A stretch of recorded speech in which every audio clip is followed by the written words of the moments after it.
नमस्कार। आज हामी आमा छोरा भएर केही कुरा सिक्ने छौं र हजुरहरुको बालबच्चा पनि विदेशमा जन्मनु भएको र विदेशमा हुनुहुन्छ भने केही सानो सानो कुराहरु हाम्रो भिडियो हेरेर सिक्नुहुनेछ भन्ने आशा छ। हामी अहिले लक्जमबर्गमा बस्छौं। यहाँ चाहिँ अफिसियल ल्याङ्ग्वेज तीनटा छ, एउटा जर्मन छ, लक्जमबर्गिस छ र फ्रेन्च छ। हामीले तीनटै त अहिले एकैचोटी सम्भव हुँदैन र हामी नेपाली हौं, त्यसैले गर्दा हाम्रो विश्वको प्रथम भाषा भनेर पनि संस्कृतलाई चिनिन्छ। त्यसैले गर्दा हामीले संस्कृत, नेपाली र फ्रेन्चमा अहिले सानो सानो थोरै थोरै कुरा हरेक दिन पार्ट 1 पार्ट 2 गरेर राख्दै जाने छौं। त्यसमा मलाई बाबुहरूले सहयोग गर्नेछन्। हामी सबै सिक्दै छौं, कोही पनि हामी कुनै भाषामा पर्फेक्ट छैनौं र सिक्दै जाँदा पर्फेक्ट हुनेछौं। अनि हजुरहरूलाई पनि हामीले केही मिस्टेक गर्यो भने सिकाइदिनु होला र हामीहरुबाट केही राम्रो रहेछ भने केही सानो बालबच्चाले चाहिँ संस्कृत नेपालीलाई केही लाभ लिनुहुनेछ भन्ने आशा छ। आज हामी सानो कुराबाट सुरु गर्छौं। म चाहिँ संस्कृतमा भन्छु, सानो बाबुले त्यसलाई नेपालीमा भन्छन् र ठुलो बाबुले फ्रेन्चमा भन्छन् है। हामी सबै सिक्दै छौं। हामी 1 महिना मात्रै भयो हामी अहिले लक्जमबर्गमा सिफ्ट भएको, त्यसैले गर्दा हामी सबैजना सिक्दै छौं है। त ल सुरु गरौँ। अब हामीले नेपाली भएकोले सबैभन्दा पहिला हामी कसैलाई भेट्दा अथवा कन्भर्सेसन गर्दा नमस्कारबाट सुरु गर्छौं। त्यसलाई चाहिँ संस्कृतमा नमो नमः भनेर भनिन्छ। नमो नमः भनिन्छ। विसर्ग लाग्छ लास्टमा, दुईटा थुप्ला विसर्गलाई चाहिँ ह भनेर प्रोनाउन्सिएसन गरिन्छ। अब तिमी भन नेपालीमा नमस्कार। नेपालीमा नमस्कार भनिन्छ। अब फ्रेन्चमा बोन्जोर बोन्जु भनिन्छ है। मेरो प्रोनाउन्सिएसन त्यति राम्रो छैन। अब त्यसपछि हामीले अब भेट्दाखेरि अब गफ गर्दा हजुरको नाम के हो भनेर सुरु गर्यौं भने अब मैले भन्दाखेरि भवतः नाम किमस्ति भन्छु। त्यो चाहिँ केटा मान्छेलाई सोध्दा र संस्कृतमा चाहिँ अलिकति फरक छ।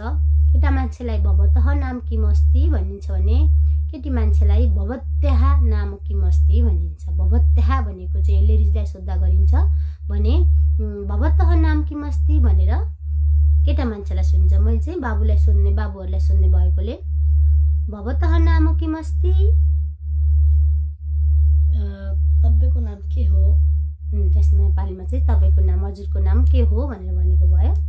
कमोतु तपेल, कमोतु तपेल भनेको फ्रेन्चमा भयो है। अब मेरो नाम यो हो भनेर भन्नु पर्यो हैन। भन्दाखेरि मैले मम नाम मेरो नाम इन्दिरा अस्ति भन्छु। मेरो नाम इन्दिरा हो भनेर भने मैले भने अब केटा मान्छेको नामको चाहिँ लास्टमा इन्दिरा जस्तोमा अब उसको नाम प्रयुष, उसको प्रयुतोष भयो भने प्रयुषः र प्रयुतोषः भनेर लाग्छ। पुलिङ्गमा चाहिँ के हुन्छ? विसर्ग लाग्छ। स्त्रीलिङ्गमा चाहिँ विसर्ग लाग्दैन नामको पछाडि है। जस्तो मम नाम इन्दिरा अस्ति भने मैले, अनि अब जस्तो बाबुले मम नाम प्रयुतोषः लामिछाने अस्ति भन्नुपर्छ। त्यस्तो हुन्छ। अब तिमीले भन त तिम्रो नाम। मेरो नाम प्रयुष हो। जुमापेल प्रयुतोष। जुमापेल प्रयुतोष। मेरो नाम प्रयुष हो। अब तिमीले के बुझ्यौ? संस्कृतको बुझ्यौ? संस्कृतमा भन ल। भन अब तिमीले के भन भने मैले अहिले 2टा 3टा कुरा भने, दुवैजनाले भन। फ्रेन्चमा पनि भन, संस्कृतमा पनि भन र नेपालीमा पनि भन। आज पढेको कुरालाई रिपिट गर सबैजनाले। ल नमस्कार भनेर पहिला नेपालीमा भन, त्यसलाई संस्कृतमा लैजाऊ। मेरो नाम यो हो भन। नमस्कार मेरो नाम यो हो त्यति भन। अनि त्यसलाई चाहिँ संस्कृतमा भन त ल। नमस्कार मेरो नाम प्रयुष हो।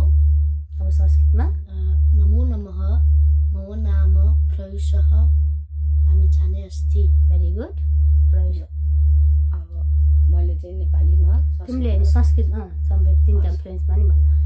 नमस्कार मेरो नाम प्रयुतोष लामिछाने हो। नमो नमः मम नाम प्रयुतोषः लामिछाने अस्ति। बोन्जोर je m'appelle प्रयुतोष।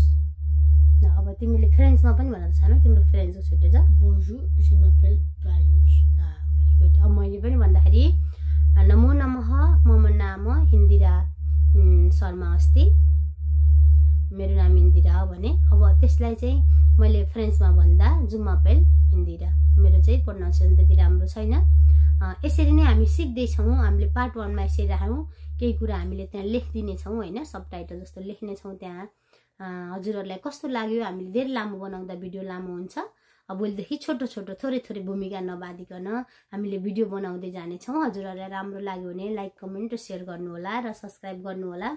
र हामीलाई चाहिँ हौसला दिनुहोला। यसरी केही मिस्टेक भयो भने पनि हामीलाई यस्तो हो भनिदिनु होला र राम्रो भए पनि ठिक छ भनेर हामीलाई कमेन्ट गरिदिनु हुनेछ भन्ने आशा लिएका छौँ। धन्यवाद।